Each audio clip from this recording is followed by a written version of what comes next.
নমস্কাৰ সকলোকে অন্য এটি ভিডিঅ'লৈ স্বাগতম। এয়া মই বোলো বাৰীলৈ যাওঁ, কিনো আছে চাবলৈ আহিলোঁ। তাৰপিছত এয়া হলফুলি গছডাল দেখিলোঁ। হলফুলি কেইডাল ইমান ধুনীয়াকৈ লাগিছে। তাৰপিছত আকৌ মায়ে ক'লে পাৰিব নালাগে, মায়ে বোলে এদিন পাৰি মাছৰ সৈতে ৰান্ধি খুৱাব শাহু মায়ে। সেইকাৰণে মই নাপাৰিলোঁ বাৰু। মায়ে মাছৰ সৈতে যিহেতু ৰান্ধি খুৱাম বুলি ক'লে, আৰু হলফুলিত চি ভিটামিন থাকে যিহেতু বিৰাটেই ভাল হয়, বহুত উপকাৰী হয়। আৰু এইফালে আহি দেখিলোঁ মই ৰঙালাওৰ আগ কেইডালমান ছিঙি ল'লোঁ। ৰঙালাওৰ আগতো বহুখিনিয়ে ফাইবাৰ থাকে আৰু খাই ভাল লাগে যিহেতু, নহয়নে বাৰু।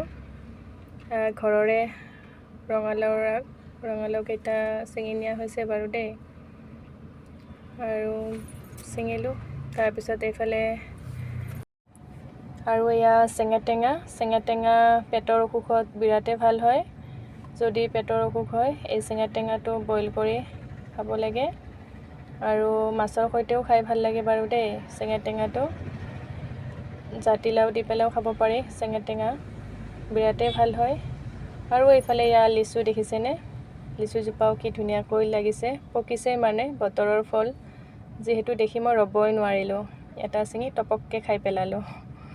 দেখিছেনে, এয়া কাৰ কাৰ ঘৰত বাৰু এনেকৈ লিচু আছে কমেণ্ট বক্সত জনাবচোন। এয়া মই খাই দিলোঁ, দেখিছেনে ধুনীয়াকৈ লিচুজোপা হৈছে, দেখিয়ে ভাল লাগে নহয়।